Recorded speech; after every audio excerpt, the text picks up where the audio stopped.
lagi mereka nggak apa-apa pakai Indonesia gitu ya. Mereka akan membagikan sharing tentang kehidupan mereka. Tadi from our first service, we really blessed by their story. We really blessed by their experience, and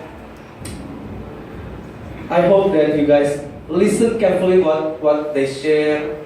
Listen carefully, and our culture that we always expressive, ya. Shout kalau misalnya ada sesuatu yang mengimankan dalam hidup kalian, teriakan amin, yes, ya.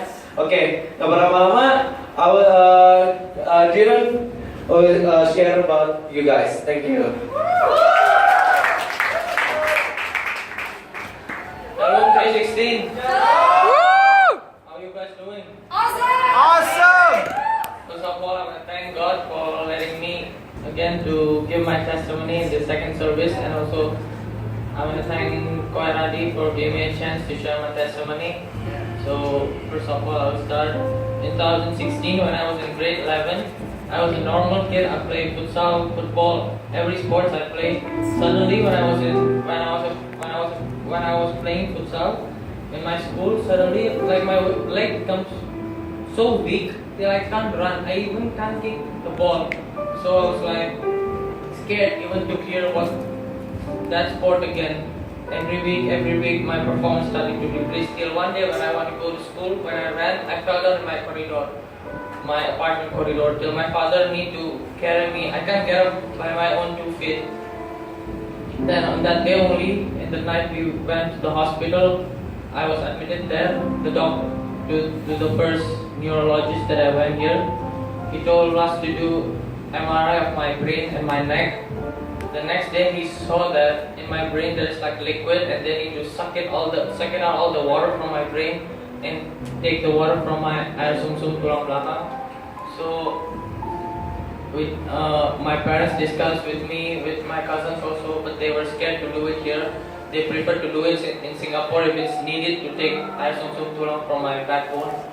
So we discussed, then we went to Singapore to the best neurosurgeon there. He told that, picture please. No, the previous one. The one with the doctor. Okay, it's okay. Yeah, that's the doctor. We went to him.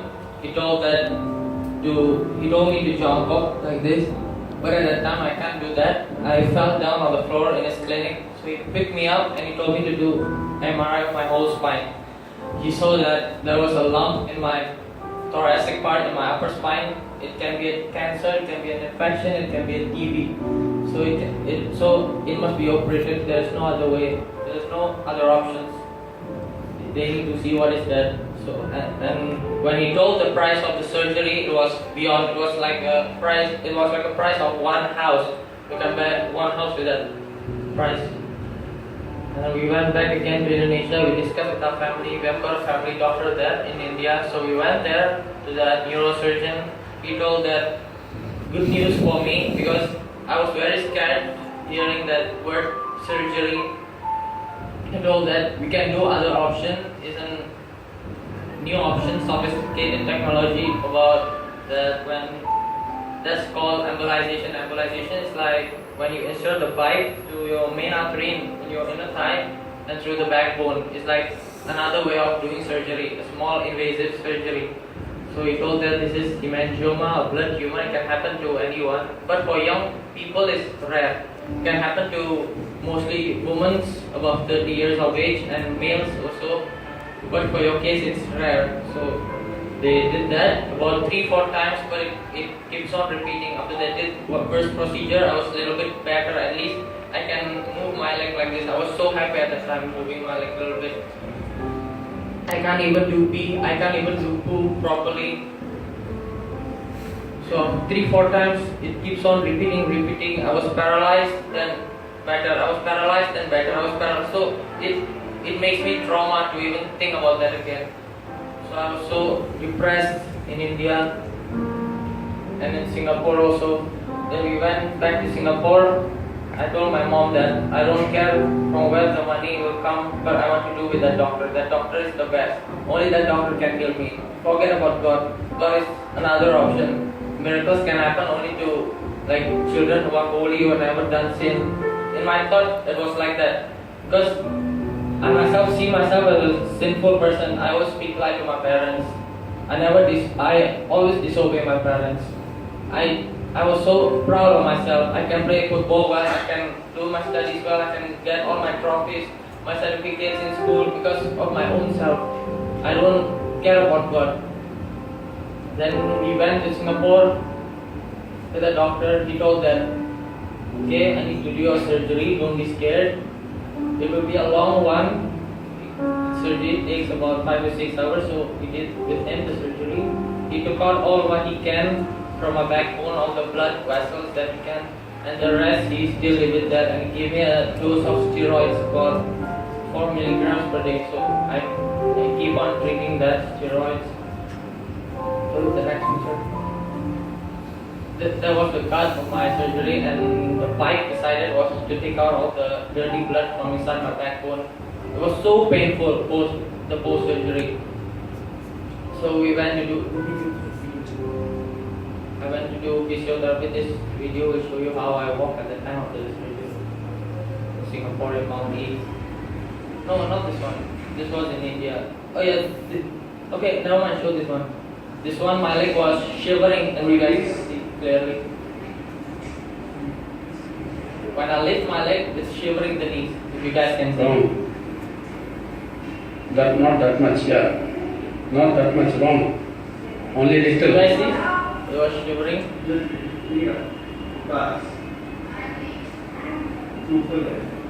Okay.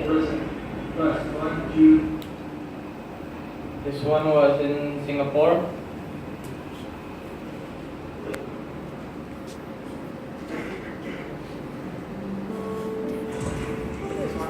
Post-surgery, my condition with walker, I was shivering. It was so painful. My stitches, and that pipe was so painful. Slowly by slowly, I keep on walking. I was so happy at that time. I was lucky enough to get operated by the doctor. I thought I'll be healed after maybe 1 month or 2 months. That was in my mind at that time. Then we went back to Indonesia. About more than 1 month I stayed in Singapore. We controlled back to him. Then we went back to Indonesia. He gave me like this much medicine, maybe about 12 tablets per day I need to drink. 12 tablets medicines, and the price of the medicine is, you can buy an iPhone X with that. So every 3 months my father need to spend those amount of money for my medicines. It was terrible for me for drinking that medicine also. It hit my stomach, it makes me, there are all complications. So he told me to control after 3 months. The first 3 months when I was in Jakarta, suddenly my leg becomes like numb again, cold. I can't even control my poop.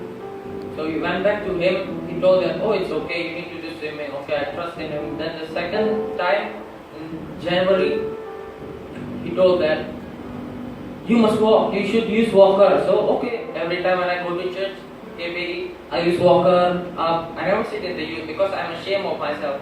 Seeing other children, young children can walk, only me sitting in the wheelchair. I was ashamed of myself for coming to you. So I go there with my father using walker, and if I can't, my father will always push me using wheelchair. Every time I used to pass 316 also. Maybe some of the actors has ever seen me passing through 316 also, go to the lift. And after that, in January, then we went back again. After 3 months, we controlled to him. But between that, when he reduced my steroid dosage, he told that suddenly I was feeling like numb again. So about 2 times I got that attack again. So it was like a trauma for me. Even now, till now, though God has given me the miracle, but in my mind, I still have that fearness of that thing to relapse again. So we went back to him at that time. He told that now your tumor has increased to your neck and we can't do anything. I can do the same surgery again like I did with you before. I shouted at him. I begged on his leg. I go like this. I cried. Only you, doctor, who can heal me. Forget about God. If you can't heal me, who else can heal me? He told that I can do only one thing. I need to cut your rib from the middle of the rib cage to again. I need to make a big incision and open it and push the rib cage forward so that I can clear all the spine. I said, okay, doctor, I surrendered my life to your hands. You can do anything what you want. I want to walk, and actually my dream is to be a pilot. So he told that every month, every 3 months when I come there, he said, you can be a pilot. You can be a pilot. He gave me like motivational speaking, like positive thoughts. But I said, what, doctor? Now, what do you want to say? My condition is like this. He told that I can't do anything. He lifted his hand up and he gave me other doctors. I said, okay, we still went to other doctors, and still there gave me another options, another complications, like we need to take out the bones, blah blah blah. I was confused, I was so depressed, and we went back to Indonesia. We got my cousin told me that why you don't go to Profeka, because I thought he is only good for brain, not for spine. But we went to him. There also, if you want to make an appointment with him, you should make an appointment 1 month beforehand, because he's a very busy man. But we got in 1 day an appointment with him. My father talked to the assistant and they can arrange 1 day. The next day we went to him. The first thing he told that when I was in the wheelchair, if you come to me to be able to walk again, then you better go home and pray to God. I can only medicate you. I can't cure you. Your sickness is incurable because it hit your central nervous system, your spinal cord, and I can't do anything. Okay, so we did our surgery with him. The video.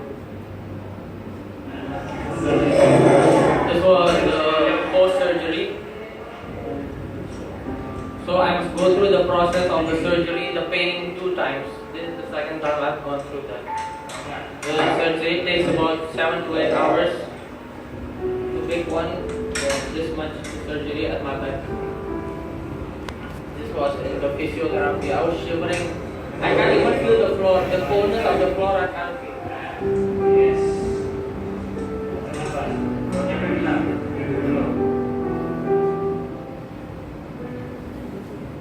Then after he told me to do few physiotherapy, swimming. Then after 2 weeks he told me to do radiotherapy in Silom Semanggi. So we did that radiotherapy also for 1 month. The oncology doctor said, I asked much to the oncology doctor, have you ever got patients like me?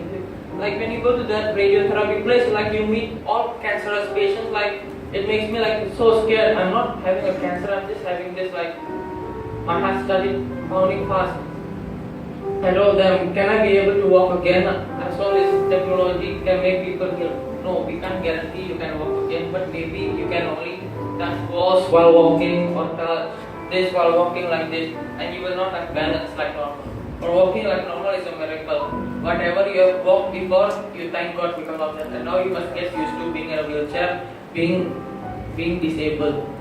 I said, I don't want God. I pray to God. I don't want God. I don't want to be in the wheelchair. I want to be what I want, and I can be what I want. I have that thought in my mind.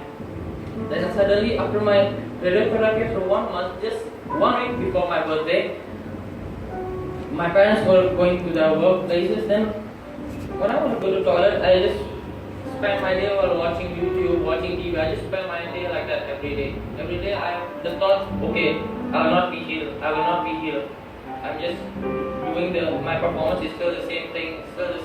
I can walk by my own. Suddenly, I was like going to the toilet after I watched that video. It's all unconscious, like you're not doing something unconscious. I just got up from the sofa, went to the toilet, came back without touching anything. After 5 minutes, I realized that, wow, what did I just did? Then I tried again. I tried walking. Like this. I was so happy at that time. Then my parents came back from work. I opened the door for them. They were all shocked.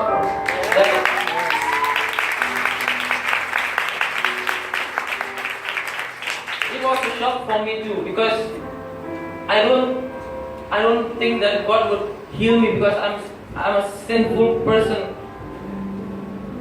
But God never sees anyone. He can heal anyone without we expect, without the time that we expect. Are you all blessed by my testimony? Yes.